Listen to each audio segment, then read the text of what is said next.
in my Francophone countries where I work. It's really working hand in hand with governments, with USAID and with other partners to improve the infrastructure of health financing and governance in order to improve health outcomes for the populations, and really keeping that laser focus on the people at the end of the day is what makes the work so rewarding and why I'm happy to do it here at App. I've been with App for, 6+, almost 7 years. And as a young person, I'm still here. That means the company is evolving to continuously meet my need. You know what I mean? So I love that. We are connected by our values and committed to excellence in everything we do. It's the apt difference.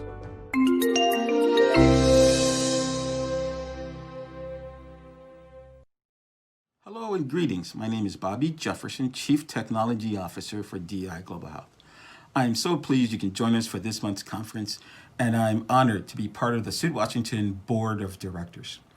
This year has been a year of dynamic change. We've seen the pandemic and economic crisis. We've seen the fallout from climate change and a growing sense of inequality that's happening and a challenge of racial inequity. I know there's a hunger in our community to be agents of this change when it comes to racial and social justice. For my part, I'm committed to doing whatever I can to work with my SID colleagues together to make tangible progress. As development professionals, we tend to be optimists but pragmatists. We may believe that the moral arc of the universe bends towards progress, but we know it needs people to bend it. It's an ongoing effort. It's a project. That's certainly where I find myself today. And for all the pain of these unsettling times, I'm confident we can move forward together.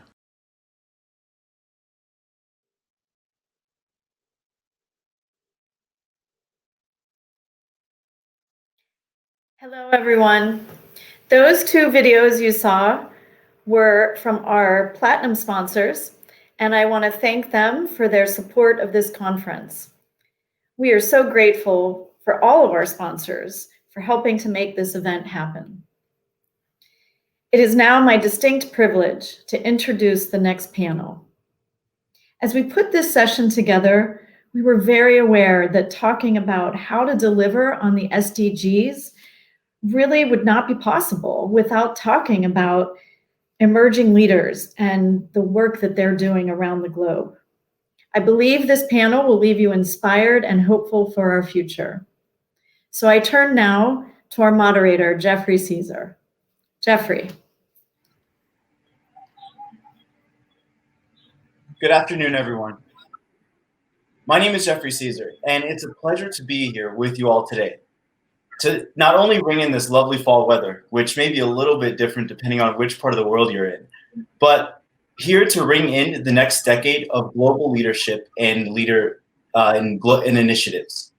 These youth-led initiatives will lead our communities and our world into the next stage as we tackle age-old issues with innovative solutions led by those not only impacted by it the most, but by those who have grown up in an increasing global world with ever-expanding global consciousness that is shifting towards a more holistic approach, which focuses on environmental and humanistic needs. This can be challenging as many of the systems and infrastructure that sit in place have been rooted in colonialism, and along the way have had some harmful impacts on the environment, economies, and communities that they sought to help. The age-old story of the well. The NGO goes into a community. They say that they need water. All right. So they go and build a well. $200,000 later, 2 years of work, and they build a well. A year later, they come back and see that a few months after they left, the well had been broken. No one sought to go fix it. Then they got help and decided to find out, why was this? It turns out that, while the well was an incredible asset to the community, it wasn't something that the community necessarily needed in that way. Looking a little further, they realized for generations in this patriarchal society, the women in the community would travel 5 miles up the mountain to go collect water. It seemed, tough for anyone in a Western mindset to go 5 miles for water, but it was more than that. This was a time for community, for the women to leave the men and get together, share stories, learn from each other, grow from each other, sing songs, praise and pray. And so this was a facet of their society that needed to stay, that was going to stay regardless of whether there was a well. So understanding the needs of the community is the most important aspect, and working with a grassroots approach will take us there. In alignment with the Sustainable Development Goals of no poverty, no hunger, good health and well-being, quality education, gender equality, clean water and civil clean energy, decent work and economic growth, the list goes on. In this panel, we step away from that of the well, and we shift to center leaders who have been crafting ways to build a better world through grassroots initiatives supported by the global initiatives in organizations. I'd first like to direct you, I'm proud to introduce Claire, who is a senior biology major with minors in political science and sustainability at the University of Dayton. She leads the education team at the Hanley Sustainability Institute, where she designs lesson plans and oversees a team of student volunteers to promote sustainability education initiatives on campus and in the community. She is also a member of the River Stewards program, which participates in constructive public conversations and education outreach surrounding environmental sustainability in water. A recognition of her leadership and her commitment to being a change maker in this community, she was selected by the UD's president for the Newman Civic Fellowship and Campus Compact program that supports students who desire to work for the public and become problem solvers. Thank you, Claire. I would love to welcome you to the stage and introduce your project. Hi, thank you. So as Jeffrey mentioned, I'm a senior. I'm studying biology with minors in sustainability and political science at UD. And he mentioned the two things that I'm primarily involved in, but I'll quickly give a little bit more about those. But the first one is that I am education team leader at UD's Hanley Sustainability Institute. And this is a student-led education program where we do sustainability initiatives on campus and in my local community. And so this often involves, we do presentations. They're like hour-long presentations on different themes, from the basics of sustainability to food sustainability to consumption and fashion. And then we also run what we call conscious living chats. And those are dialogues where we have conversations with students in their homes about what it means to be sustainable and kind of how their identity plays into sustainability. And then the second thing that I'll talk about is my involvement in the River Stewards program, which is an environmental outreach education program surrounding the fact that Dayton is connected at its center by 5 major rivers. And so we're focused on spreading awareness about that and the stewardship that we have in our community to our rivers. And that's mainly what I'm involved in and what I'll be talking about. Thank you, Jeffrey. All right. And so thank you so much for introducing your project. And so the first question I have for you is, delivering information regarding sustainability and the Sustainable Development Goals can receive resistance. What drawbacks have you faced in using education to deliver the Sustainable Development Goals to your community? And what methods did you find to be the most effective in overcoming those? Yeah, so one thing is that in my position doing campus sustainability education is that we've often found ourselves faced with the effects of the United States and our hyperpolarization as far as politics goes, and how that shapes people's perceptions regarding social, economic, and environmental change alike. And so one thing that we found to be really transformative in kind of combating this in the conversations that we have with students is fostering dialogue rather than a debate or even a simple discussion on these issues. So the idea behind this is that we seek to find common ground with our participants. We don't shy away from presenting tough facts or evidence that might go against their opinions, but we don't present it in an argumentative way. And we often ask questions that appeal to students' emotions and their underlying belief systems rather than their political party affiliation. And so, for example, a question that we ask a lot is, do you feel sympathy for those that are impacted by the climate crisis? And this seems like a really simple question, but most people say yes. But sometimes we get answers where people say no, or they don't quite understand what to do with that question.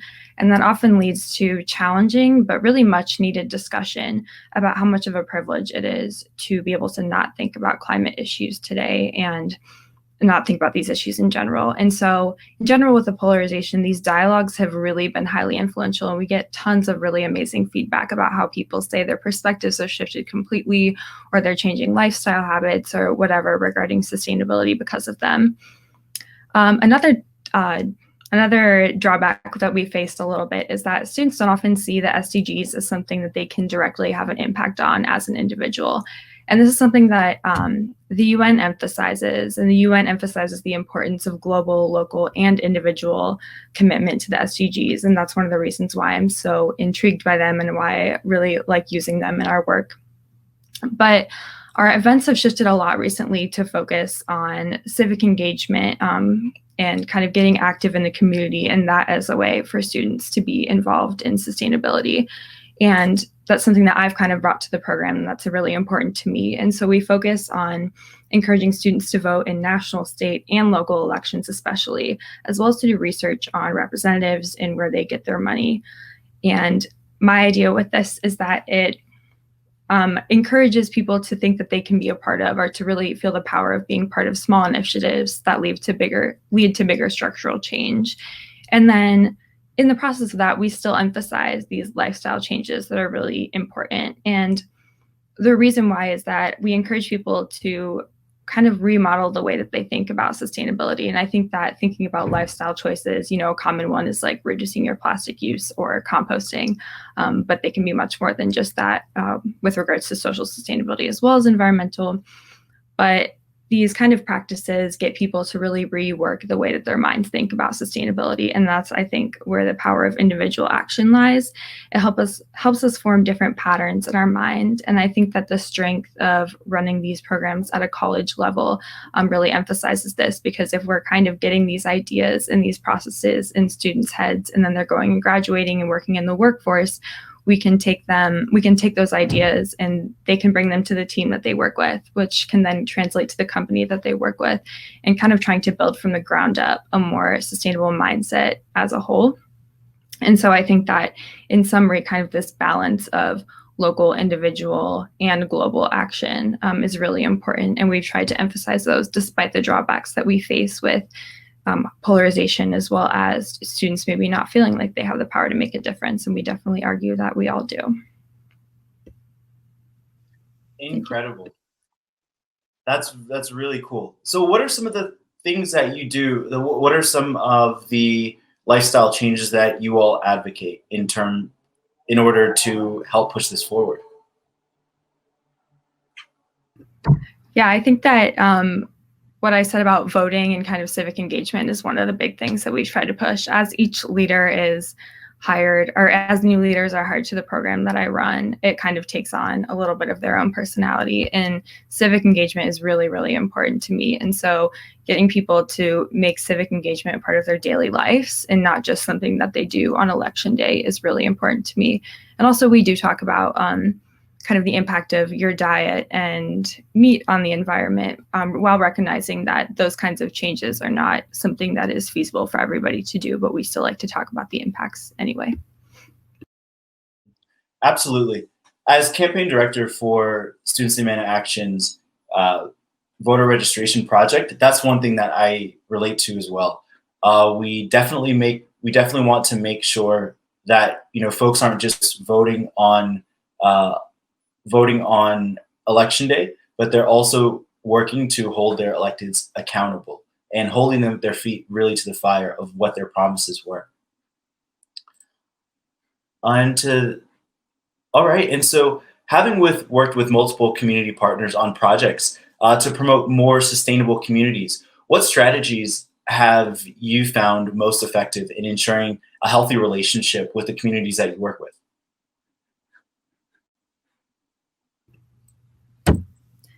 Yeah, so I mentioned the River Stewards program before, and I'll talk about that for a little bit.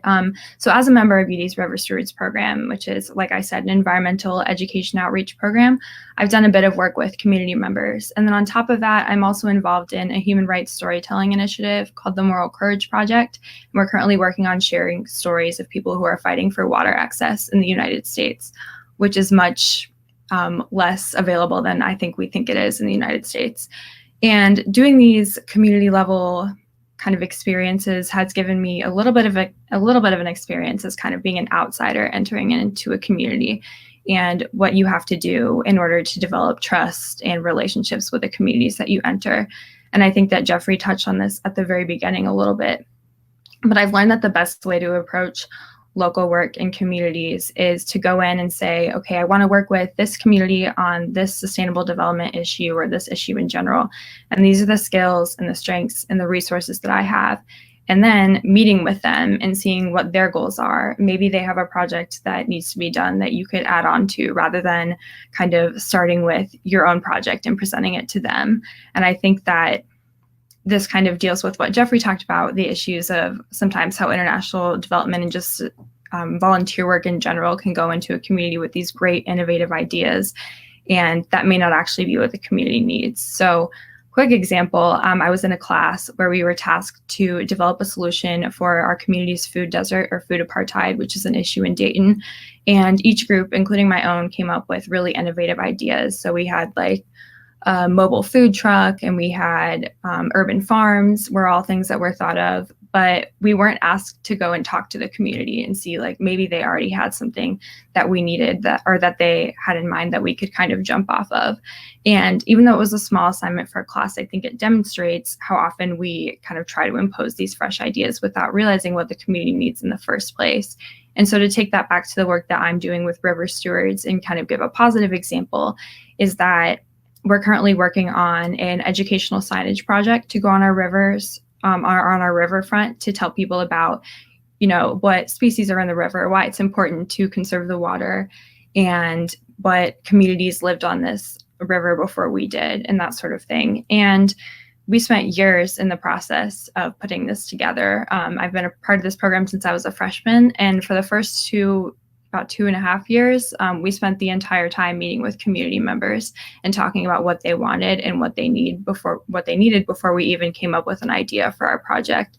And so this just illustrates developing those community relationships from the get-go and making sure that what the kind of work we're doing is really what's going to be needed in the community. So we don't get to the point where, like Jeffrey said, you get there 5 years after a well was built and it was broken or it wasn't needed in the first place. And I think that's something I've really learned and have been really focused on emphasizing in all the work that I do.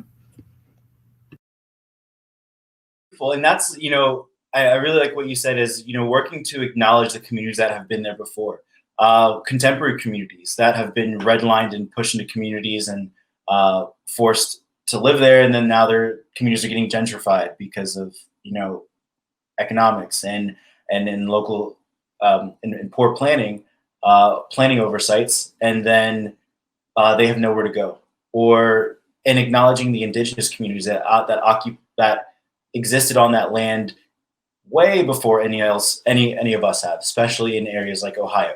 You know, the rivers and the names are actually named after the Indian tribes and communities that are the native tribes that have lived there long before. So, thank you. Now let's hop over to Sozic, Elise, Wang, Song.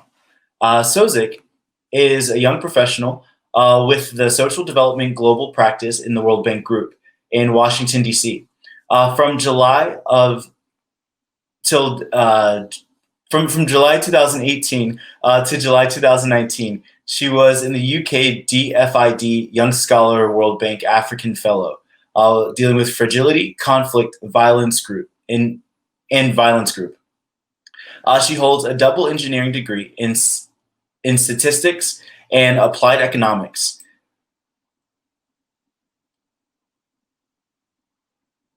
In project development and sustainable development from the University of Rennes in France, funded by the Cameroon UK Chevening Scholarship.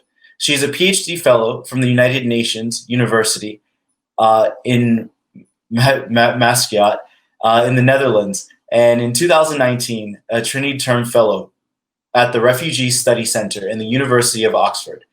She received a 2019 German DAAD scholarship at the Max Planck Institute in Rostock, Germany, where she worked on digital computational methods using Twitter data to proxy migration.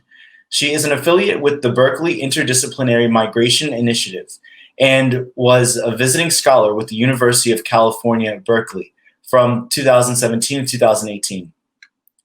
Her research interests is on the intersection of applied development impact evaluation in conflict in post-conflict affected countries using quantitative data. She's mainly interested in understanding the short and long-term consequences of forced displacement and the various development interventions on households' well-being in East and Central Africa. Wow, what a resume. Sozic would take it away and tell us about your project.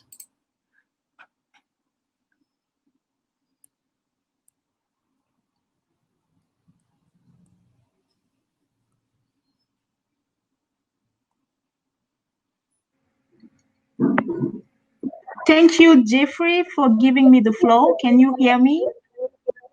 Yes, I can. We can hear you.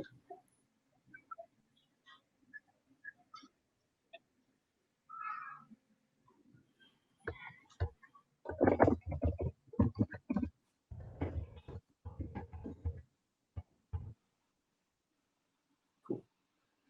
Hey, Sozic, so we can hear you. Your connection. That's all right. That's one of the best parts of working internationally is the internet connections are always awesome and unique.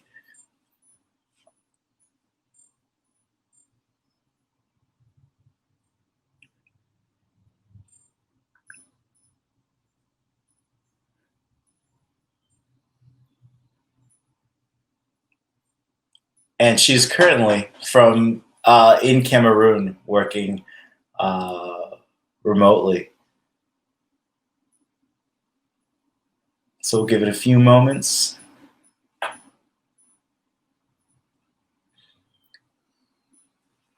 And it's very interesting looking at the diversity in spaces that our folks are coming from, working in Beirut, in the United States, and in Africa.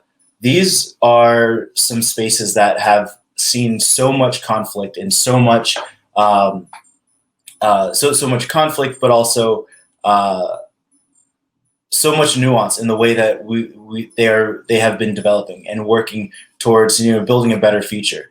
And while these are just a handful of the projects and folks that are working to build a better future, there are so many more. So it's super important to keep our eye out for the next the next emerging leaders that will be doing these works in our communities. Cool. And so perhaps let's move on to Mahmoud, who is in Beirut, in Berlin right now, but working out of Beirut. And so Mahmoud works as a program manager at the Syria office in the British Embassy in Beirut. He leads the Syria Chevening program, the prestigious UK government international scholars scheme. Prior to joining the British Embassy, he worked with Jefferson, a Syrian American educational nonprofit, where he held several roles, including finance operations and responsible for running the finances and operations of educational centers, and as a scholarship manager, leading Jefferson's regional scholarship initiatives. He also served at the Youth Advocacy Board of the Global Partnership for Education, a multi-stakeholder partnership and funding platform that aims to strengthen education systems in developing countries. Mahmoud holds his bachelor's in science and in computer science from the Lebanese American University and a diploma in leadership from Columbia University in New York. And he is continuously looking for innovative solutions using technology and support to support the education of out-of-school children. Mahmoud, thank you so much. I would love for you to introduce your project. Take it away. Thank you very much, Jeffrey. As you mentioned, I'm Mahmoud Khalil, and briefly I will introduce my work. Mainly my work focuses on creating and facilitating educational opportunities for Syrian youth, mainly at the primary and tertiary educational levels. For the past 7 years, I've been working in Lebanon with Syrian youth and refugees on projects relating to education and vocational training. In 2013, I worked with Jusur. We created an educational program for out-of-school children in Lebanon. In addition, both my work with Jusur and the British Embassy, I work closely alongside Syrian youth in the field of education, offering them scholarships to study in Syria's neighboring countries. Here we say Lebanon and Turkey, Jordan and Iraq, and also worldwide, specifically in the UK, the United Kingdom, and the United States. It's a pleasure to join you today, and it's humbling being with such a great panelist. I will discuss mainly education, one of the main pillars of the SDGs, quality education, and as well the use of technology and leveraging technology in conflict areas. Back to you, Jeffrey. Awesome. That is incredible. And, you know, right now, especially in the time of COVID, we're seeing how technology is really coming through super clutch in order to make sure that we are able to, you know, take care of our needs and keep the ball going. So tell me, why is it crucial to protect the children's rights to education during conflicts? Sure. As a lot of you know, like there's a large number of conflicts or countries going it's around the world, and at the same time also a large number of children are out of school, and simply we cannot wait for conflicts to be over to start educating children. The impact of the conflict on children is not only about education. It's meaning like it's not only about children missing out their schools. What's more alarming is the impact on the children's lives, on their country's future. Mainly here, I would discuss the psychological impact on that conflicts have on children, the trauma that the children live in while being inside Syria or outside Syria. Here, if we can talk about the Syria, also the impact on limiting their chances to positively contribute to their countries. Currently, families develop, unfortunately, they develop negative coping mechanisms like sending children to work, early marriage, and lots of things, maybe also send them to the army or to militias. So this is really alarming in context like Syria and some conflict areas. Here comes like my work with children mainly and with youth about education to ensure that this generation like get proper education, and here we say quality education, because quality education is key to solve current problems and to solve future conflicts. Because I believe the worst thing a country can have is a failed or lost generation. And on the topics of I would say, like, just to give you some examples of children, like we used to face when I used to work with Jusur, like children won't come to school because they go to work. Lots of children they just drop out because there are no opportunities, because maybe education is not a priority for their families. So they end up in the streets. Like when I get my coffee in the morning, I see some children in the streets selling just flowers or anything just to get some money. So here it's really a huge problem, and here where my work with Jasur comes to ensure that these children can get quality education. And on the technology side, we've been working extensively on leveraging technology in our work, but unfortunately in countries like Lebanon and more specifically in the refugees communities in the camps, the infrastructure of technology is pretty weak. So you can imagine like how people can access such services and how we can use technology.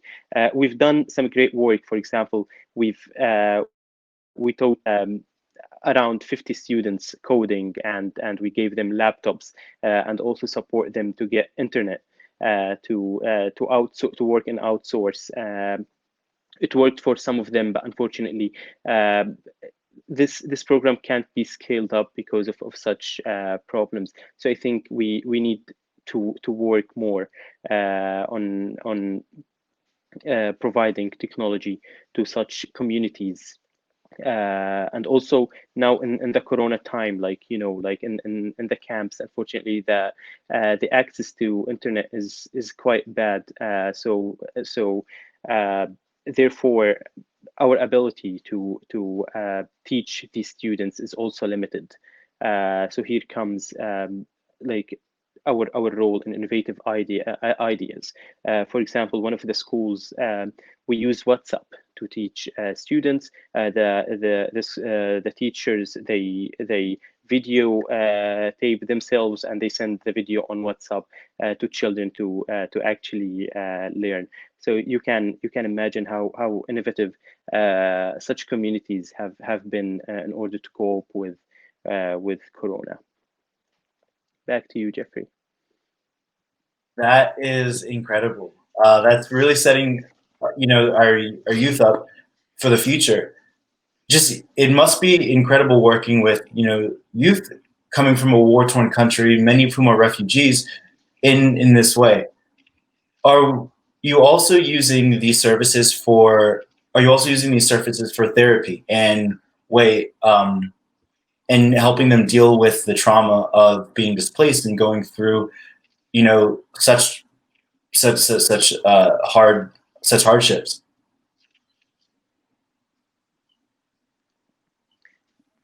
So could you repeat the last sentence, please?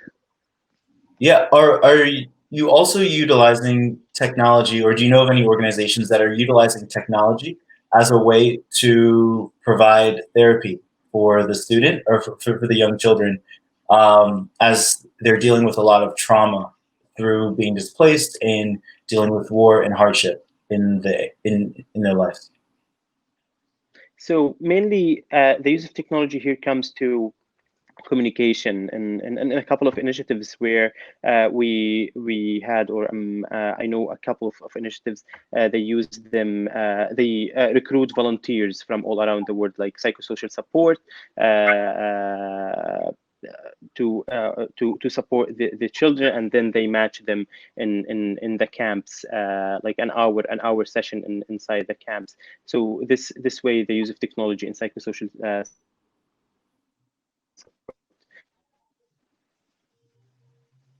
Okay. I think you may have froze for a second, but thank you so much. That's really insightful. Another question I have is, drawing from your experiences in the Syrian conflict, can you give us examples of innovation in using technology for education accountability and development? Sure.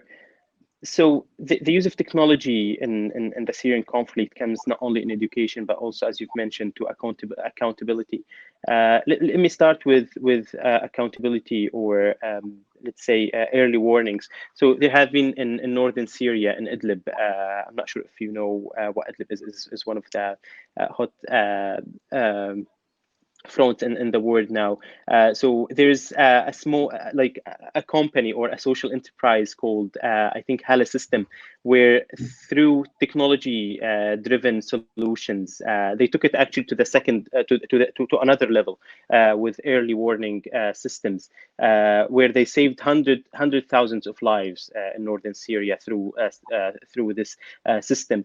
Where they simply send SMS to all the residents in a certain area that there's an aircraft coming in 2 minutes. So go shield, go to safe areas and save your lives. And also, when I say they took it to the second to another level, where they use this data as evidence of war crimes and violations, which could may help in accountability of these warlords or war in northern Syria.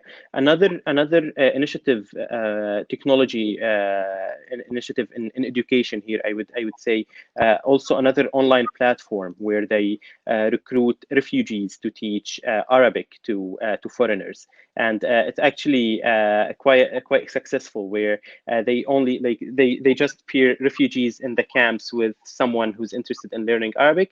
So this way they generate money to these refugees, and the other side they get Arabic lessons, and also like such initiatives. It's really great, and we, like me personally, we're trying to find ways to scale such initiative up. But as I've mentioned earlier, that we have limitation in terms of the infrastructure in Syria's neighboring countries, such as Lebanon, and also inside Syria. It's quite difficult to implement such initiatives. But I think here we just can't see how important technology is in conflict zones, not only in education, but also accountability, development, where you can use technology or GIS, geographic information systems, to scan areas and help in the reconstruction or rehabilitation phases.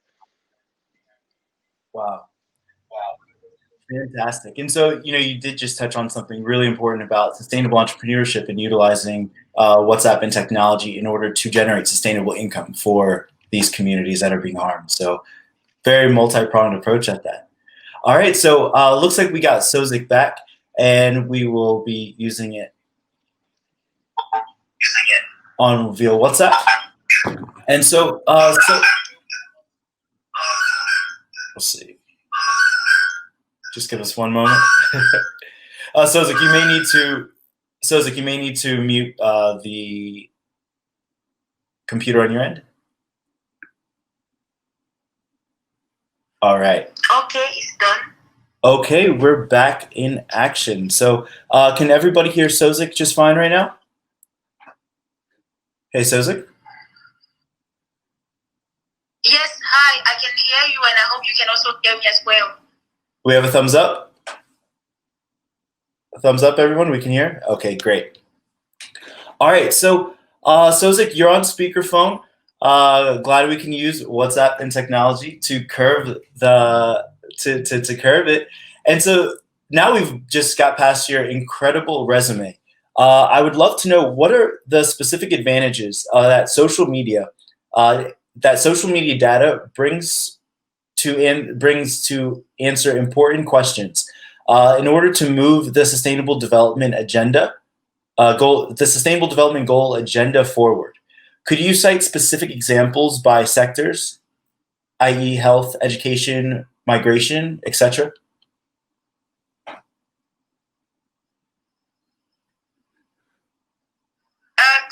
Thank you very much, Jeffery, for your question. So basically, social media data offer the opportunity to get timely information on phenomenon that we can measure using traditional sources of data, such as survey or household census or administrative sources of data. So one example that I can take is a project that I recently worked on when I was at the Max Planck Institute for Demographic Research, where we were trying to measure migration patterns of people moving in and out of the United States and understand how this changed their behavior. And basically, there were no administrative sources of data that allow us to measure such mobility of people. And we have to go and we have to opt for social media sources of data using Twitter data. So basically, looking at the geolocation of tweets of people and also looking at whether they've moved in the area where they were living before and whether they moved in the United States.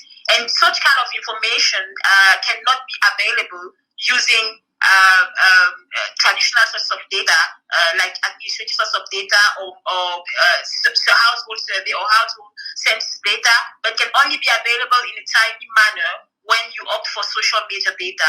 So I think this is one of the main advantages. High frequency is timely, is cheaper, because for instance, if you want to measure in and out of migration from the United States or from one country to the other, you have to rely on administrative source of data, which are usually not very cheap, or you have to collect a huge survey with a huge sample. So with social media data, you have the possibility at the best price, sometimes free, and measure the phenomenon that you want to measure in a timely manner, and then therefore respond to policymakers in a timely manner as well. I hope that responds to the question. Yes, that was beautiful. And that's really insightful, the way you guys use social media, because that is such a growing aspect of our culture, which the youth, we take that home. We know how to do it all. And so could you cite some specific and practical examples? Could you cite some specific and practical examples in cases of leading research centers and organizations who are tapping into potential? Sorry, we're getting a little bit of feedback.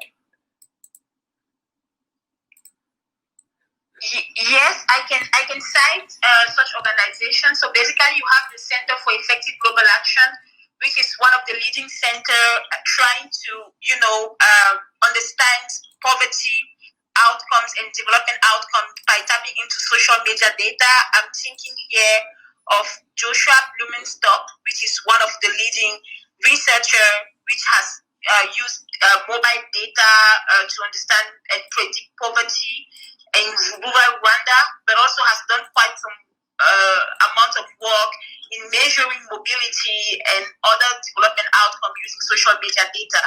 I'm also thinking of the Max Planck Research Institute in Germany, where I spent quite some time last year, where I worked on this project using Twitter data to predict migration pattern of people.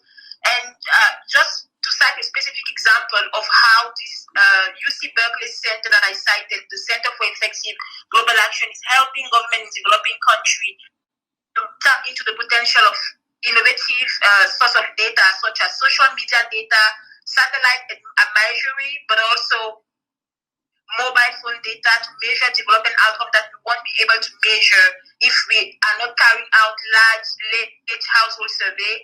Very recently, the government of Togo wanted to target a social emergency program to reach 525,000 vulnerable households by giving them $20 emergency grant to cope with the negative socio-economic consequences of COVID-19. And they have to rely on the expertise of the Center for Effective Global Action to use deep learning techniques, which are machine learning techniques, basically part of artificial intelligence, to target those households so that this emergency grant reach the poorest and the most vulnerable household in remote rural area. And such initiative or such government policy initiative wouldn't have been possible without the help of this center and without the use of social media data, or if you want mobile data, to be able to reach those people in a timely manner, because at this time there were not a possibility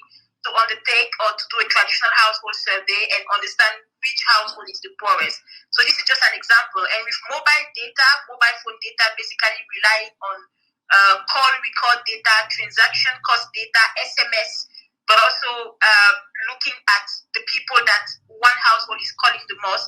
We are able to proxy and to assess whether a household is wealthier or poorer. So looking at the bracket, the income bracket of the household, and therefore target the aid or the emergency grant to the household that need it the most.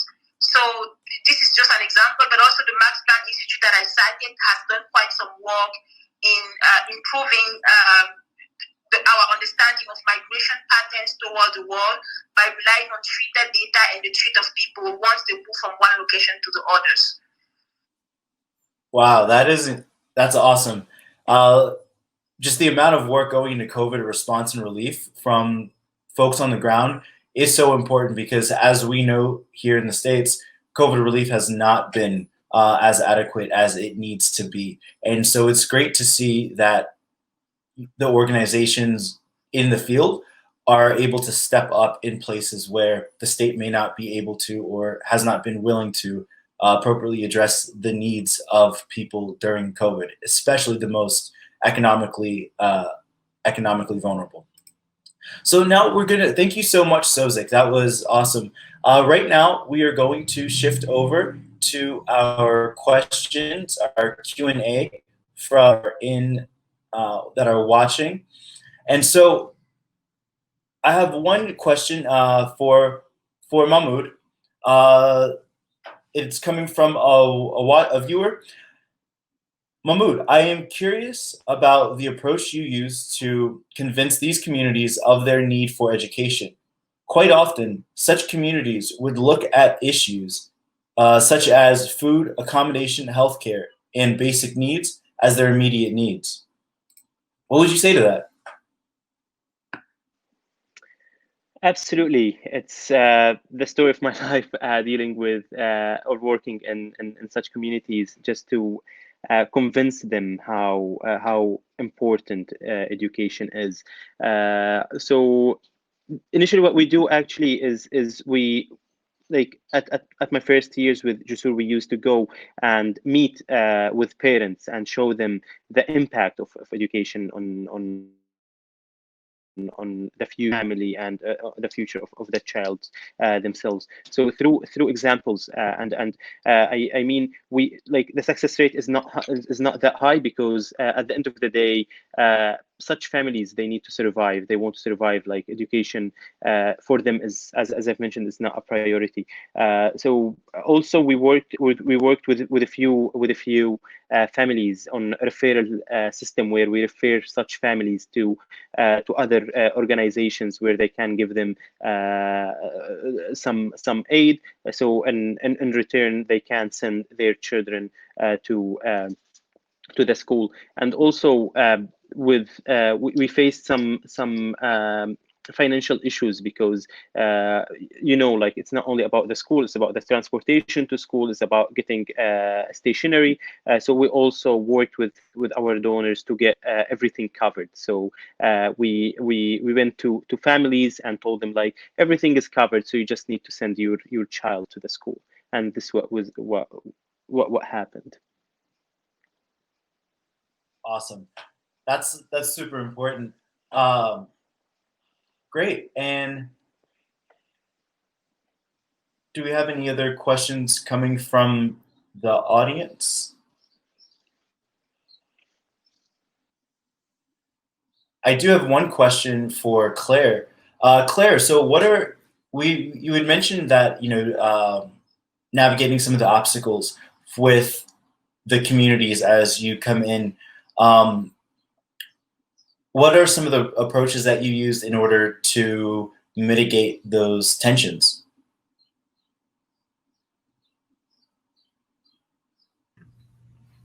Yeah, I think I talked a little bit just about that importance of dialogue and kind of getting people to rethink their thoughts in the way that they kind of view sustainability, and just kind of reprogramming, to not use a technical term, but our own minds and the way that we view sustainability, to see that these issues really are things that we can keep moving towards and keep achieving.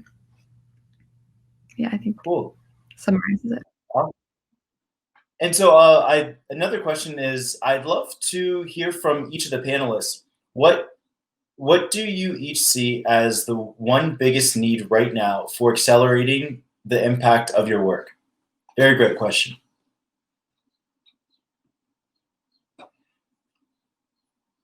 And I'll start with you, Mahmoud. Sure. I mean, it's difficult, like, just to pick one. The need is just to, for me, like, being at a young age, it started like when I was 17 or 18. So it was really difficult to like those mainly who work in governments to work with us, and those in large and international NGOs to work with us. So I think if this was the most challenging thing back then. So what we need is more openness from governments and international NGOs to deal with the grassroots and local NGOs. All right. So more transparency and ability for the large and governmental organizations to actually reach out and work with smaller organizations without all the loopholes. Exactly. All right, Claire, how about for you? Yeah, I know we only have a minute left, so I'll keep it quick, but I think I would echo what Mahmoud said about transparency and extend that down to people and encouraging people. I think the biggest, I guess, roadblock is just encouraging people to think about these issues really differently, especially getting young people on board and considering our own beliefs and where they come from and our identities. Awesome. And wonder if we can get this out in 30 seconds, but does anyone have any strategies for helping women and girls in your respective programs? So absolutely, I mean, women and girls in particular are main components of our program, our planning, and our strategy, because they are, like, speaking of areas of conflict, they are the most affected area, like especially with refugees, when men go to war and women go to refugee countries. So absolutely, they are the main component in our programming, whether at scholarships or whether at the primary education levels. Fantastic. And as we know, women and girls are the root, like they drive all of the real change in our communities. And us guys, we got to step back and take the ball from them, or let them lead the way. So, all right. Well, thank you so much, everyone, for joining today on this incredible discussion panel with 3 of the world's brightest minds. And I will pass. It's been a pleasure. I hope everyone has a great rest of your day, and I will pass the mic to Anne. Take it away. Thank you so much. I really enjoyed this, and I want to thank everyone for participating. I know we could talk all day, so please follow up with our panelists in the networking rooms and by email and connect in. Our next item on the agenda is our second round of breakout sessions. We have one focusing on women and girls, and how they have been working in the COVID response and recovery. We have one on the importance of in the environmental impact of infectious diseases, and we have one on local leadership for sustainable urban development, and we also have a workshop on disrupting racism through communications. So very hard to choose, but don't worry, it's all being recorded so you can catch whichever ones you don't get to attend, you can catch them in the recording. Also, I'm going to remind you to please do check out the exhibit halls. Those are open. And like I said, please use the networking opportunities. I know it's different online, but it's interesting to be able to meet people globally, which we don't always have the chance to do when we're in person. So thank you all.